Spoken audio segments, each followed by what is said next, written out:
Wewe mjomba shikamoo, kasha. Yaani mimi nilikuwa mweupe sana, nasema mpantoli mpaka Nyiraguza. Mimi ni mmoja ambaye sipendi Kiingereza kwa sababu niliwahi kuaibika kwenye harusi. Tumeenda kula, nataka kula kuku, nikakuta menu imeandikwa Kiingereza. Kilichotokea hapo, nilichukua yai nikamwambia I need mother of this. Hey, karibu mpenzi mtazamaji kupitia Kipili Extra. Ungana pamoja nasi kupitia channel yetu za YouTube, Facebook, Twitter, Instagram na TikTok. Usisite kulike, kucomment na kusubscribe channel zetu. Hakika hapa ndipo sehemu sahihi. Kipili Extra.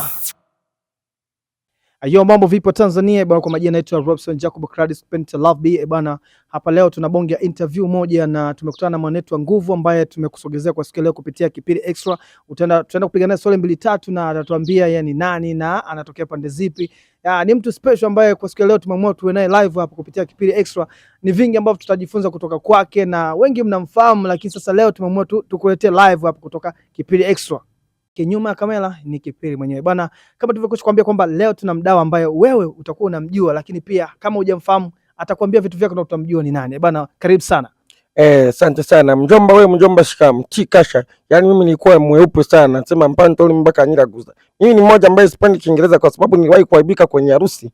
Tumeenda kula, nataka kula kuku, nikakuta menu imeandikwa Kiingereza. Kilichotokea hapo, nilichukua yai nikamwambia I need mother of this.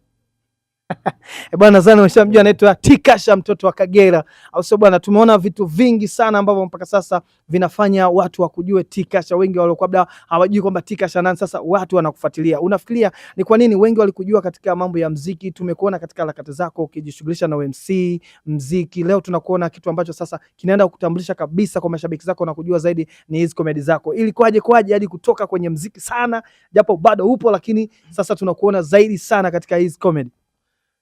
Kila kitu kina wakati wake. Unapokuwa unajitafuta, Mungu anakupa kile unachostahili, sio kile unachotaka wewe. Anakupa unachostahili. So mimi kwanza ninashukuru kwamba nimepewa vipaji vingi sana. Nafanya muziki, nafanya comedy, ni MC, yani tuna vitu vingi sana, lakini kwa upande wa comedy naona kidogo watu wamefuatilia sana. Japokuwa na muziki wetu pia na wenyewe unaenda kutokana hizo comedy.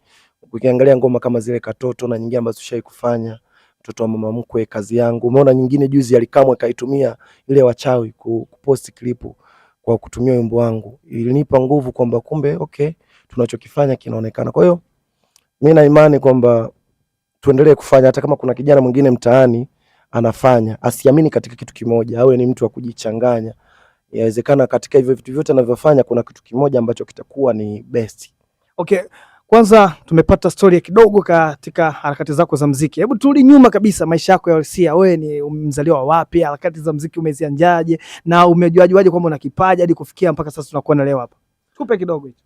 Yes, mimi nimezaliwa wilaya Muleba, Kasharunga ndo nyumbani. Na ndio maana watu wengi wanajiulizaga Tikasha ni nini hiyo? Mimi T imesimamia herufi kuu ya jina langu. Alafu Kasha imewakilisha Kasharunga. Kwa hiyo ndo maana halisi ya Tikasha.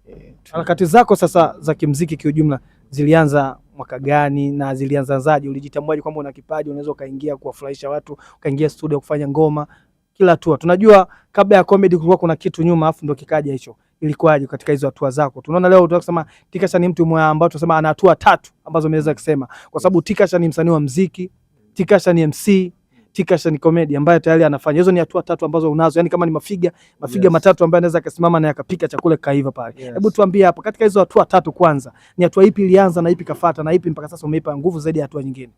Yes, mimi kwanza kujigundua kipaji changu nimeanzia shuleni. Nikija sherehe mbalimbali nilikuwa nikiitwa kwa ajili ya kuimba, kuchekesha, kuigiza. So mwisho siku 2010 ndo rasmi sasa nikaanza kuingia kwenye uimbaji na nikawa naimba kwenye masherehe, labda harusi fulani imetokea naenda naimba, naomba niimbe bure. Na kwenye historia yangu ambayo sitoisahau ni mwaka 2012 nimeenda kuimba Bukoba, MC akanibania. Nilitoka Bukoba kwa mguu mpaka Kasharunga nyumbani. So lakini haikuna katika shisha tamaa, ilinipa nguvu na moyo kwamba niendelee kufanya, ipo siku malengo nionayo yatatimia. Kwa hiyo nikaendelea kufanya. 2014 mzee Magari alinichukua nikaenda naye Dar es Salaam, alikuwa amekuja huko Kagera. Nikakaa nikajifunza vitu vingi sana. Kwa nilivyorudi nikarudi najua naenda kufanya nini. Unaona? Kwa hiyo ndo baadaye nikawa naendelea uimbaji, mziki, nyimbo zikaenda nyingi, mara katoto. Mwisho wa siku nikakutana na PMP, tukaanza kucheza zile comedy na serious. Umeona? Zile short film tunaweka mitandaoni. Baadaye nilivyotoka PMP ikabidi sasa ni muda wa kujitegemea. Ndo nikaanza kufanya hizi clip taratibu, clip short hizi. Zikafumuka, nikajitafuta, nikaja na mjomba we. Mwisho wa siku tumefika hapa tulipo. Okay, na upande wa MC ilianzaje pia? Tumefurahi sana kujua story yako ya muziki, na sasa tunaende katika hatua nyingine ambayo tuseme ni MC. MC ulikuja kujaji ukaona kwamba wewe ni mtu ambaye unaweza ukasimama mbele ya watu na ukaselesha shughuli ya mtu na ikawa kama inavyokuwa katika shughuli zako? Kwanza naweza kusema kwamba mimi na UMC wa kipaji, lakini pia na wa ujuzi, kwa sababu licha ya kipaji changu pia nimepita baadhi ya sehemu ambazo zinakupa ujuzi zaidi. Kwa hiyo na imani mimi UMC nimeanza 2017 rasmi, yani kwamba hapo naanza kusherehesha. Na sherehe yangu ya kwanza mimi nimesherehesha kwa shilingi 10,000. Lakini tukutana na hiyo shilingi 10,000, watu walioniona pale walianza kuniitia kazi mara za 50,000. Najua nitaweza laki. Hivyo tunaanza tunapanda 1.5, 200,000 mpaka sasa hivi unakuta tunapiga madili, yani mpaka mtu kuna shughuli ukiona mimi nimeenda mkoani kama Tikasha kafanya shughuli Mwanza, kafanya shughuli Dodoma, kafanya wapi ujue imeanzia milioni au laki ngapi huko na kuendelea.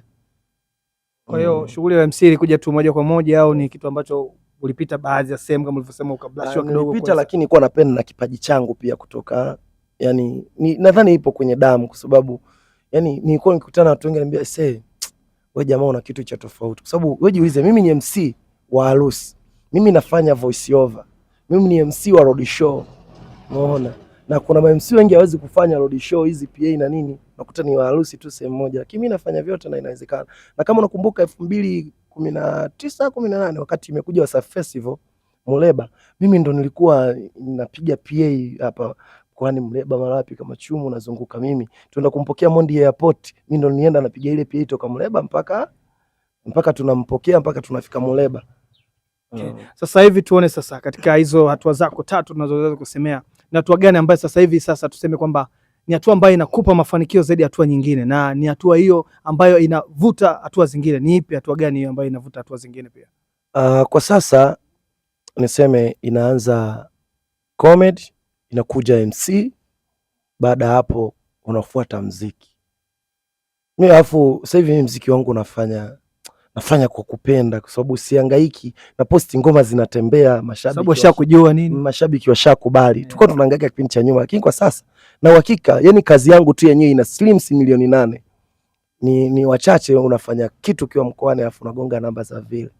Umeona? Kwa hiyo mimi na imani kwamba mashabiki wamenipokea vizuri, comedy inaenda na inaingiza tu kipato vizuri. Tunamshukuru Mungu, familia inakula, maisha yanaenda.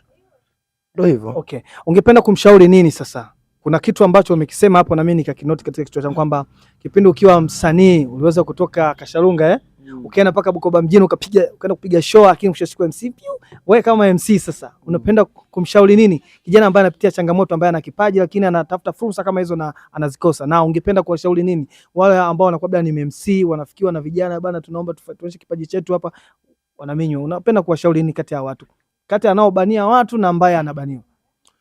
Mimi naweza kusema kwamba hizo ni changamoto, kama wanazipitia wazibebe na wasikate tamaa, lakini pia wasibebe chuki moyoni, sababu mimi pia kuna baadhi ya watu walinibania kipindi cha nyuma, ila hao ndo sasa hivi wananipigia simu, mdogo wetu tunafanyaje bwana, tupushi na sisi. Lakini ndo wale ambao walitubania mwanzo. Tusibebe vitu na chuki moyoni, lakini pia inavyotokea changamoto ni sehemu moja hapo kama darasa la kujifunza na kukupa moyo wa kusonga mbele. Kama ilishawahi kutokea ama itamtokea mtu, isimkatishe tamaa. Lakini pia niwaambie hata wale wenye tabia hizo za kuona mbona kama nikimpa fulani na faidi, nikimpa fulani nafasi na faidi, waache hizo, kwa sababu anaitoa riziki ni Mungu. You never know kesho ule mtu atakuwa nani. Okay, bwana, asante sana Tikasha. Bwana, sasa hivi tuongelee katika hii komedi yako. Tunaona komedi ambayo tayari tuseme imekupa maarufu sana. Wewe mjomba wewe, ni kitu ambacho sasa hivi yani hata ukienda mkoani, yani ukiingia TikTok kwanza tuseme tu hakika, ukiingia TikTok hivi ukafanya 1, 2, 3 ile tunaondoka unakutana na Tikasha.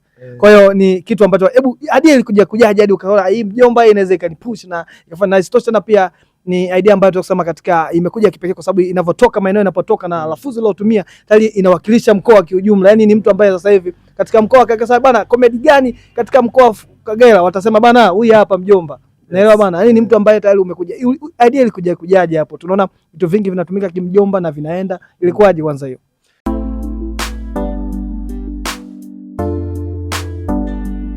Na hii ni Kipindi Extra, nyumba ya burudani. Ungana nasi.